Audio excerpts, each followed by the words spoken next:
Hello, welcome to Heart-to-Heart, a program which aims to help you to understand and to become your loving true self. I'm Dr. Mitra Rashidian, a licensed marriage and family therapist and a certified sexologist in private practice, located in beautiful Encino, California, which is like about 20 minutes north of Los Angeles. My area of research and clinical specialty is in human sexuality and the understanding of sexual self. Sexual self basically refers to the totality of who an individual is as a sexual being, and that includes both positive and negative concepts and feelings related to sexuality. To understand more about sexual self, because I have been asked that question, what is sexual self? Instead of answering to that, I would like to ask you a few questions and to see how comfortable you are with your sexual relationship to begin with, because this is how we learn about who we are as sexual self, at least an aspect of it, right? For example, is it easy for you to talk about sex? That's a simple, straightforward question that many people kind of pause on that and they say, okay, so let's see. Do you feel comfortable and secure about your sexuality? Is it important for you to address your sexual concerns with your partner? Why yes or why not? Do you see sexual concerns being related to other reasons that may have caused relationship conflicts for you, for your partner? What about your belief and sexual concerns? Do you think that that may affect the sense of trust, openness, and closeness between you and your partner? And are the two of you able to talk about your specific sexual concerns, needs, desires, and the experience of pleasure? Let's see. Are you able to assert for yourself in your sexual relationship? For example, say when you want to have sex, when you don't want to have sex, how you want to have sex. What about, your choice of initiating a sexual conversation with your partner? What about your choice of birth control? Who decides for that? Are you able to participate in that decision making? And what about when your, spirituality kind of is different from your sexual orientation and sexual exploration? So how do you bring those two together, right? If your answer to any of these questions or similar questions that I didn't put there, but these questions may have brought it up to you, is a no, then you are at the right place, and this YouTube program is for you, and you're not alone in not knowing about these questions, and that's why we have created this program for you.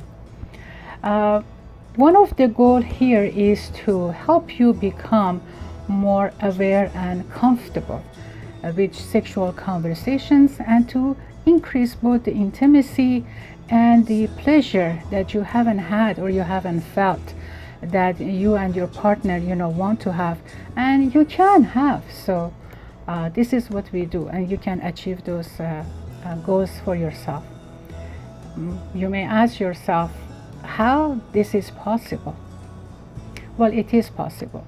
I told you about my research. I started 20 years ago basically in Los Angeles, and then I continue with my research in Australia under supervision of University of New England School of Health, and the result of my research in human sexuality and sexual healthcare have been published, and I have presented.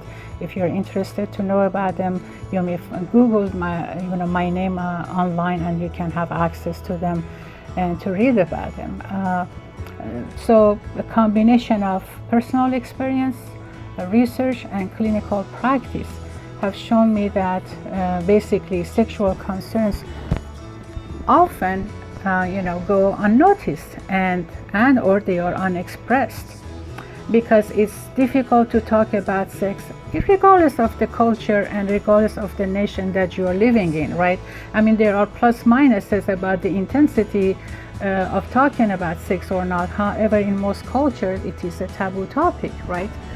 And This is also true about with physicians and with mental health professionals, because after all, each of one of us, we are coming from a culture that we have learned that sex is a taboo, right? And then when we ask, physicians why they don't talk about sex, well, they come up with variety of explanation about that, which I'm going to get to that. But let's go back to our experience of contacting, mental health and physical health professionals, doctors. How many of you, when you went to a physical checkup, your physician asked a question about your sexual well-being? I have asked these questions from my patients. My patients have brought the questions to me, my participants in my research. So the answer is almost never. Yes, evidence shows that even during a routine physical checkup, physicians either ask only about the basics or most of the time do not even bring up the topic with patients, right? At the same time, many of us as patients do not ask about sexual concerns, and sometimes we don't even recognize them. This is primarily due to embarrassment, shame, fear of being judged, religious factors and culture, and or social anxiety that's related to sexuality, and we even don't know how to bring up and what to ask.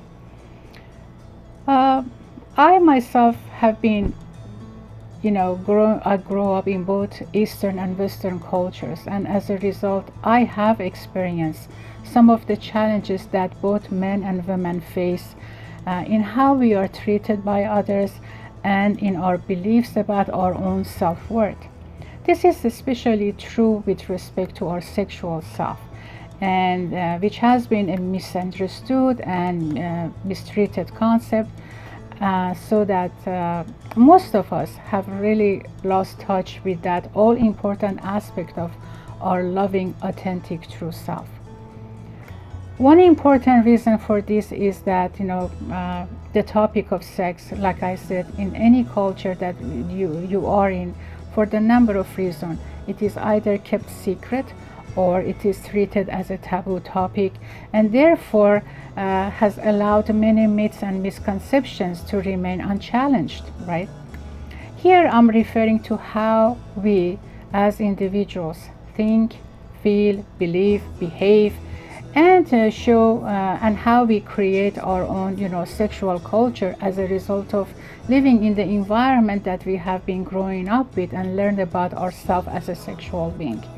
Therefore, we need to ask ourselves whether the sexual cultural expectations that are placed on us are in conflict with our own thoughts and values, and if so, what can we do about that, right? I'm talking about our own true loving self. Professionally, I have learned that individuals and couples define and create sexuality together.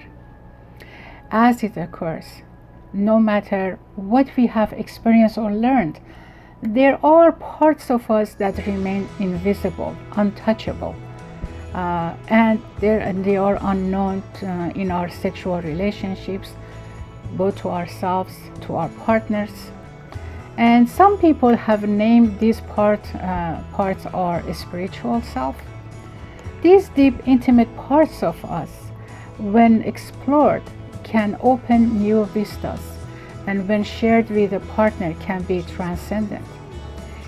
If we have the intention to connect with each other in the deepest part of our sexual selves, we can learn the tools that help us to evolve sexually and spiritually. That's irrespective of our sexual orientations.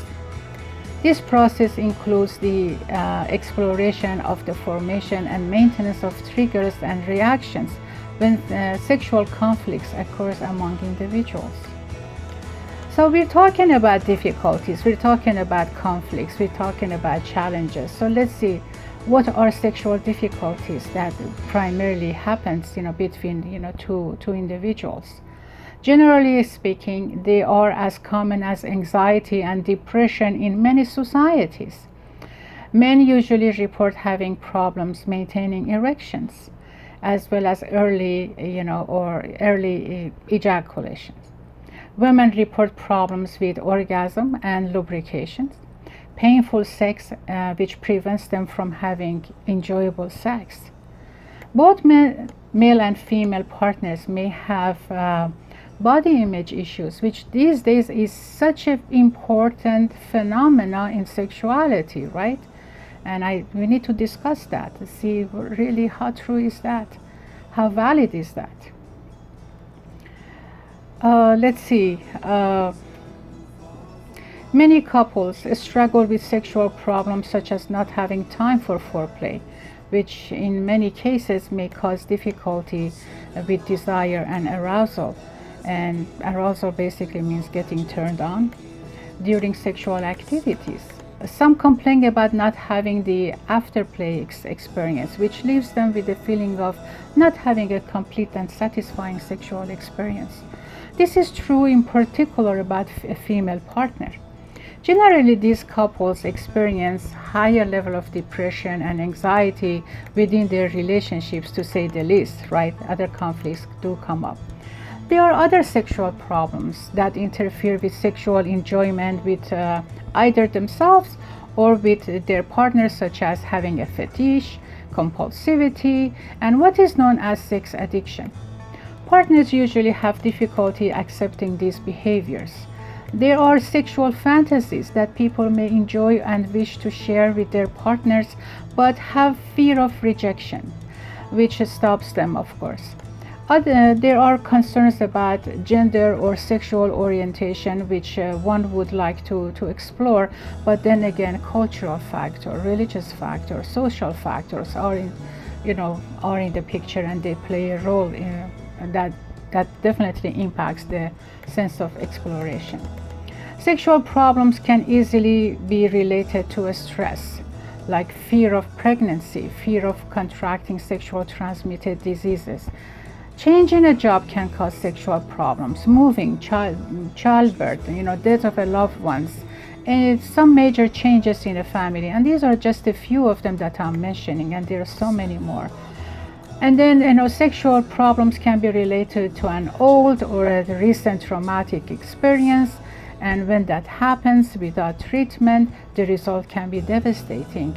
Often old traumatic experiences can be blocked from memory and leave in their wake of sexually related symptoms. I'm talking about child molestation, I'm talking about rape.